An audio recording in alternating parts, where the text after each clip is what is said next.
Kepingin sugih tangine jam 09.00 awan, tak mungkin. Barokah itu akan hilang tatkala kita sudah tidak lagi mendengar suara adzan subuh. Kepingin sugih, kepingin sukses, kepingin krungu suara adzan subuh atau gak kiamat gak arah iso. Ngiler ya, mari subuh sik ngiler. Tange nih, Bu, ya semayani. Kepingin sugih, kepingin manfaat, tak mungkin. Bangun sebelum sholat subuh dan tidur setelah terbitnya fajar. Ndak kuat duduk sama tidur, mujahadah. Kepingin sugih, wangel aja nih. Ya kira-kira sedino sampean digaji 1 juta, sembahyang subuh digaji 1 juta. Kira-kira masa ada ya bek to gak? Ya sampai tokone gang 1 gang 2 full kan ya. 1 juta sembahyang subuh. Meni jajal tak nggih pengumuman, barang siapa yang sholat subuh di musola Asaadah akan dibagikan uang 1 juta oleh Bapak Bupati. Ayo jajal. Situ kiamat sudah. Gak ono ceritane wong sing mau meninggalkan sholat subuh. Lah ini Allah menjanjikan kau akan lebih dari uang 1 juta dikai barokah oleh Allah Ta'ala.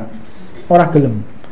Nah, inilah wujud keimanan kita, tidak terlalu yakin kepada Allah Subhanahu wa Ta'ala. Dan ada beberapa amaliyah yang membuat orang itu enggak barokah. Yang pertama, Sayyidina Ali itu pernah ditanya, ini saya ulangi lagi supaya enggak diulangi, supaya kita tidak melakukan. Saya ulangi lagi supaya kita tidak melakukan.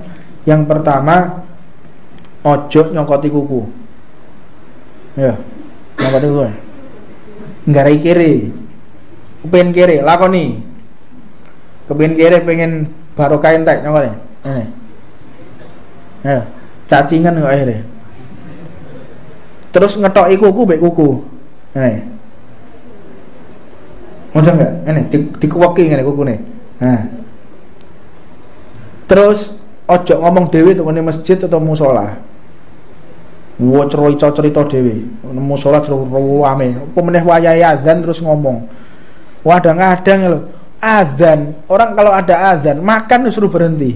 Ngaji Quran lho dikongkon meneng. Ngaji Quran berhenti.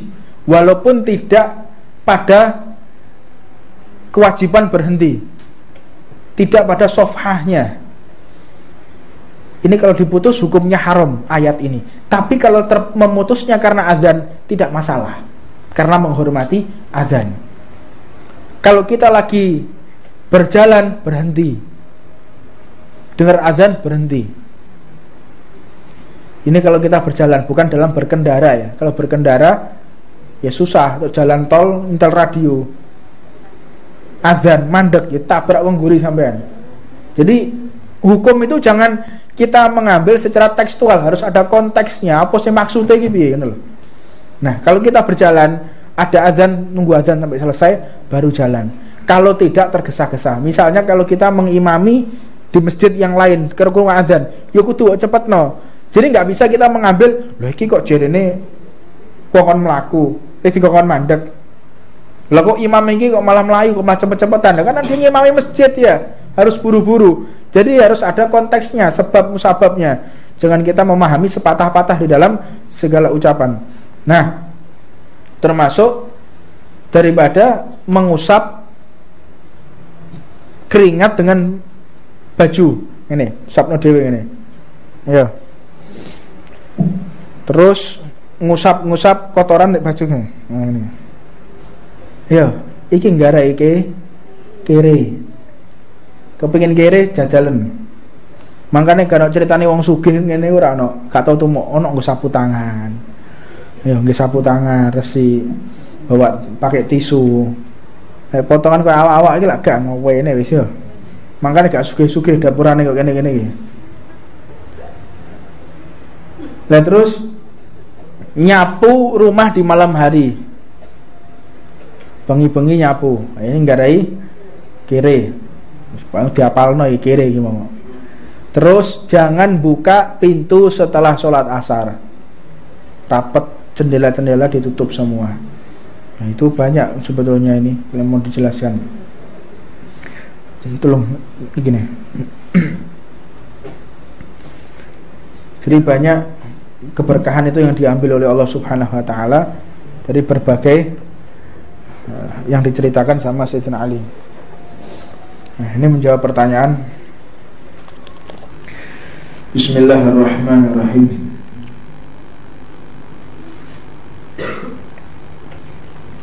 Alhamdulillahirabbil alamin wassalatu wassalamu ala asrofil anbiya'i wal mursalin sayyidina Muhammadin wa ala alihi washabbihi ajmain.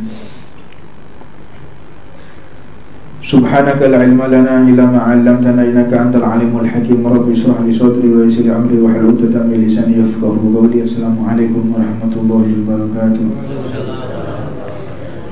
Alhamdulillah jama'ana Allah fi hadha majma'il karim wa fi hadha munasabatil 'azimatil karimah.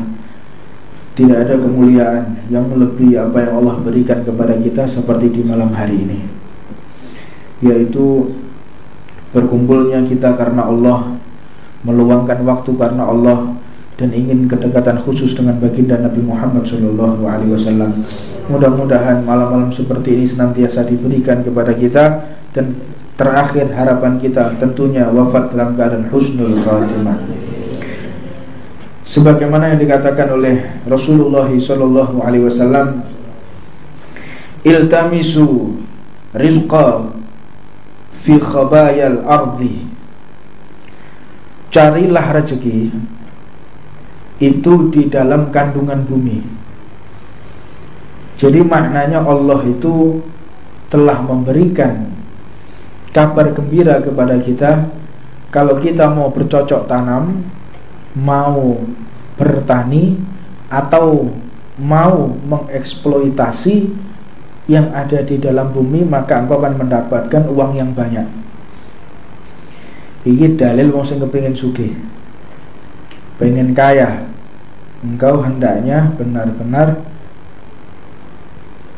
untuk mengelola hasil bumi. Jadi hal ini pun ditanyakan oleh Sayyidina Umar, bahwa apa yang engkau maksud wahai baginda? Dan Sayyidina Umar pun menceritakan, aku mendapatkan jawaban dari Rasulullah bahwa orang yang paling dekat kepada Allah itu adalah para petani. Orang yang paling bertawakal kepada Allah itu adalah para petani. Apa sebab? Petani itu orang yang paling ikhlas.